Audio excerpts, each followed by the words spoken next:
तत्कालीन प्रधानमंत्री श्रीमती इंदिरा गांधी ने देश में इमरजेंसी लगाई और बाबा साहब अम्बेडकर द्वारा निर्मित संविधान पर प्रचंड प्रहार किया था।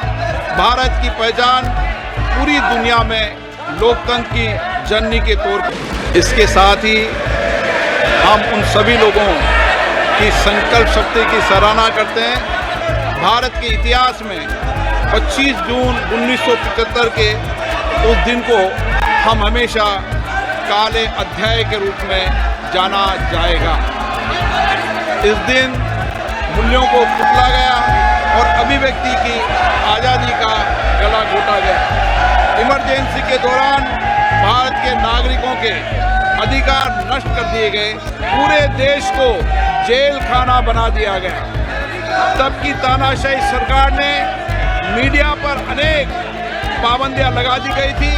कांग्रेस सरकार ने कई ऐसे निर्णय किए जिन्होंने हमारे संविधान की भावनाओं को कुचलने का काम किया। नमस्कार, आप लाइव सिटीज देख रहे हैं, मैं हूं जय शुक्ला।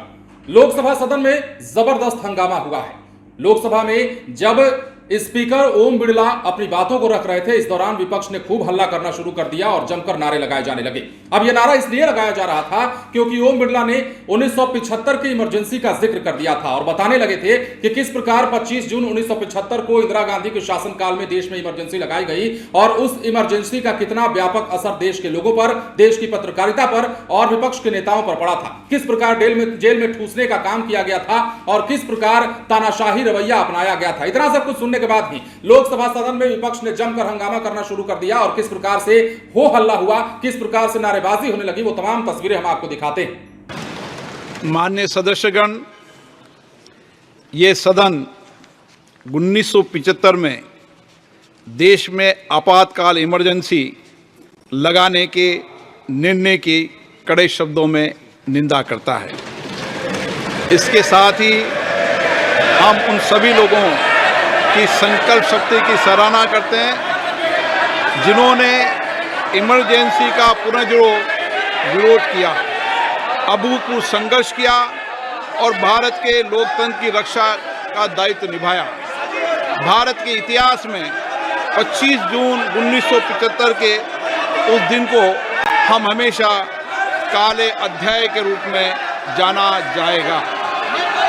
इस दिन तत्कालीन प्रधानमंत्री श्रीमती इंदिरा गांधी ने देश में इमरजेंसी लगाई और बाबा साहब अम्बेडकर द्वारा निर्मित संविधान पर प्रचंड प्रहार किया था। भारत की पहचान पूरी दुनिया में लोकतंत्र की जननी के तौर पर है। भारत में हमेशा लोकतांत्रिक मूल्यों और वाद संवाद का समर्थन हुआ, हमेशा लोकतांत्रिक मूल्यों की सुरक्षा की, उन्हें हमेशा प्रोत्साहित किया गया। ऐसे भारत पर श्रीमती इंदिरा गांधी द्वारा तानाशाही थोप दी गई, भारत के लोकतांत्रिक मूल्यों को कुचला गया और अभिव्यक्ति की आज़ादी का गला घोटा गया।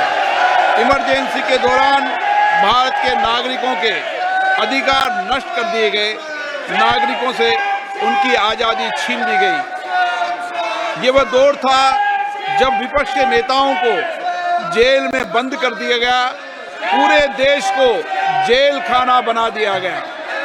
तब की तानाशाही सरकार ने मीडिया पर अनेक पाबंदियां लगा दी गई थी, न्यायपालिका की स्वतंत्रता पर अंकुश लगा दिया गया था। इमरजेंसी का वह समय हमारे देश के इतिहास में अन्याय काल का एक काला खंड था। आपातकाल इमरजेंसी लगाने के बाद उस समय कांग्रेस सरकार ने कई ऐसे निर्णय किए जिन्होंने हमारे संविधान की भावनाओं को कुचलने का काम किया। पूर्व और निर्दयी maintenance of internal secretary act Misa में बदलाव करके कांग्रेस पार्टी ये सुनिश्चित किया कि हमारी अदालतें मीसा के तहत गिरफ्तार लोगों को न्याय नहीं दे पाए। मीडिया को सच लिखने से रोकने के लिए parliament president production of publication repeal act, press council repeal act और prevention of publication of objectionable matter act लाए गए। इस कालेखंड में संविधान में 38वां, 89वां, 40वां, 41वां, 42वां संविधान संशोधन किया गया। कांग्रेस सरकार द्वारा किए गए संशोधन का लक्ष्य था सारी शक्तियां एक व्यक्ति के पास आ जाए, न्यायपालिका पर नियंत्रण हो, संविधान के मूल सिद्धांत खत्म किए जा सके। ऐसा करके नागरिकों के अधिकारों का दमन किया गया और लोकतंत्र के सिद्धांतों पर आघात किया। इतना ही नहीं, तत्कालीन प्रधानमंत्री श्री इंदिरा गांधी ने कमिटेड ब्यूरोक्रेसी और कमिटेड जुडिशरी की बात कही, जो उनकी लोकतंत्र विरोधी रवैये का एक उदाहरण है। इमरजेंसी अपने साथी ऐसे असामाजिक और तानाशाही की भावना से भयंकर चुनौतियों को लेकर आई, जिसने गरीबी, दलित और वंचितों को तबाह कर दिया। इमरजेंसी के दौरान लोगों को कांग्रेस सरकार द्वारा जबरन थोपी गई अनिवार्य नसबंदी का, शहरों में अतिक्रमण हटाने के नाम पर मनमानी का और सरकार की कुनीतियों का प्रहार झेलना पड़ा। ये सदन उन सभी लोगों के प्रति संवेदना जताना चाहता है। 1975 से 1970 कालाखंड अपने आप में एक ऐसा कालाखंड है जो हमें संविधान के सिद्धांतों, संघीय ढांचे और न्यायिक स्वतंत्रता के महत्व को याद दिलाता है। ये कालखंड हमें याद दिलाता है कैसे उस समय हम सभी पर हमला किया गया, क्योंकि जिनकी रक्षा आवश्यक है।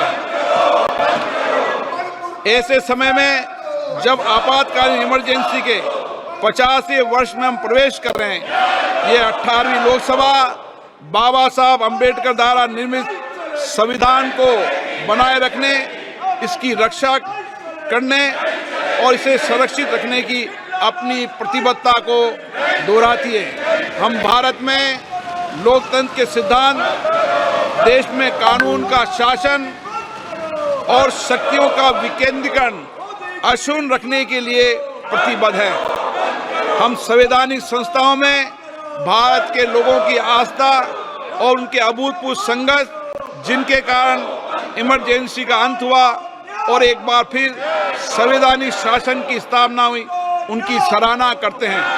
1975 में आज 26 जून के दिन ही देश इमरजेंसी की क्रूर सच्चाइयों का सामना करते हुए उठा था।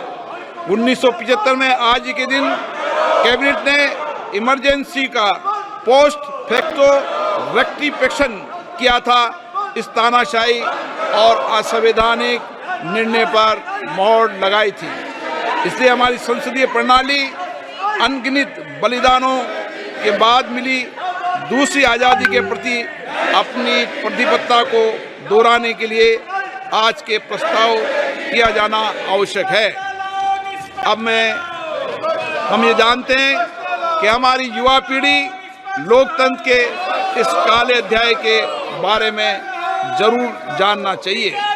इमरजेंसी के दौरान गैर कानूनी गिरफ्तारियां, सरकारी प्रताड़ना के चलते अनगिनत लोगों को यातनाएं सहनी पड़ी थी। उनके परिवार उनको असमित कष्ट उठाना पड़ा था। इमरजेंसी ने भारत के कितने नागरिकों का जीवन तबाह कर दिया था, कितने लोगों की मृत्यु हो गई थी।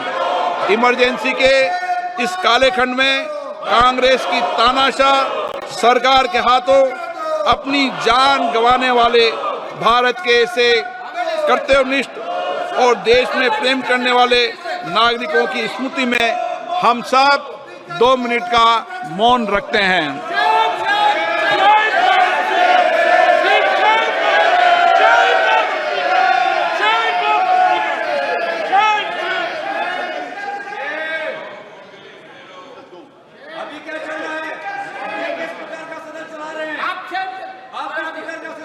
ओम शांति।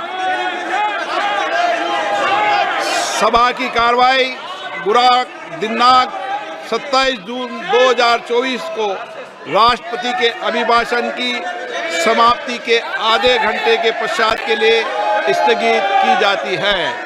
तो जैसा कि हमने आपको बताया, देखिए लगातार दूसरी बार ओम बिरला जो है लोकसभा के स्पीकर पद के लिए चुने गए हैं। ध्वनि मत से उनका चुनाव हुआ और एक बार फिर से स्पीकर बने। 17वीं लोकसभा में भी ओम बिरला लोकसभा सदन की जिम्मेदारी संभालते हुए नजर आए थे और 18वीं लोकसभा का जब गठन हुआ उसके बाद भी उन्हें स्पीकर के तौर पर चुना गया। और जब तमाम नेताओं ने अपने शुभकामना संदेश उन्हें दिए और उसके बाद जब ओम बिरला ने बोलना शुरू किया तो इमरजेंसी का जिक्र जैसे ही किया, जैसे ही इंदिरा गांधी का नाम लिया, वैसे ही विपक्ष के नेता खूब हंगामा करने लगे। बने रहे लाइव सिटीज के साथ। धन्यवाद।